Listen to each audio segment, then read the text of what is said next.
Hello, this is Randy Horton, Chief Solutions Officer from Orthogonal, coming to you at the Anaheim Convention Center from MD&M West.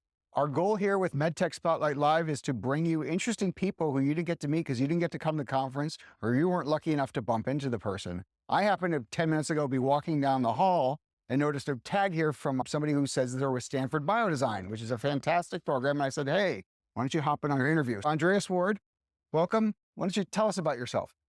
Hey, so again, Andreas Ward, my background is mechanical engineering and product design. So I'm currently at Stanford right now in the Biodesign Innovation Fellowship. So I did it last year. I'm doing a second year fellowship now. Prior to Biodesign, I actually got my degree from Georgia Tech, so go Jackets.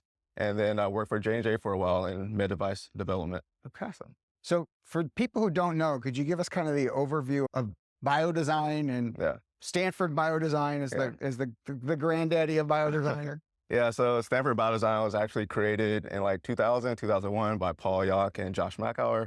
But more or less, it's a one-year fellowship focused on healthcare innovation. They bring in multidisciplinary teams, so doctors, physicians, engineers, and other specialties to really come down and work on a need.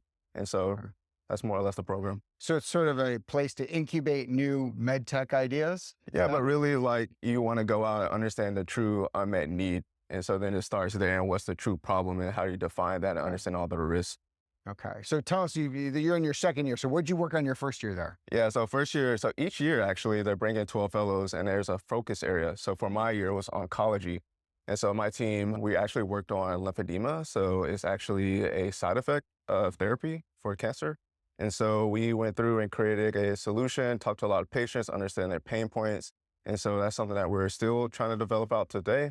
And then focusing on what I'm doing right now is actually working on entrepreneurs themselves and understanding their resilience. And really, what does it take once they have their idea? How do you get it to the market and get it to the patients that actually need it?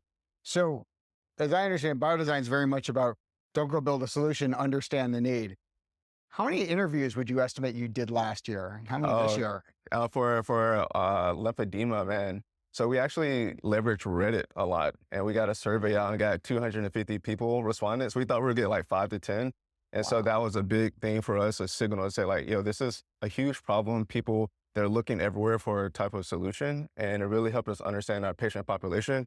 But we also, as part of the program, got to shadow, all throughout the Bay Area at different hospitals and different systems to understand really the pain points from the system side, what the doctors are seeing, but also the patients as well.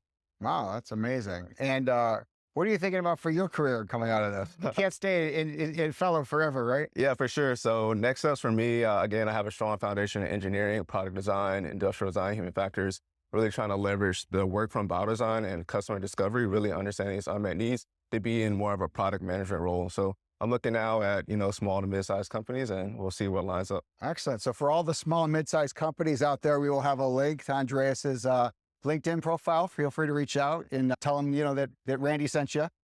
One last question we like to ask everybody here that has nothing to do with med tech. How many times have you been in Anaheim? Anaheim twice. Have you been to Disneyland? I have. Yeah. Once or twice? Once. All right. You been to Disney World? No. Okay. Very good. Well, thank you very much. Thank you.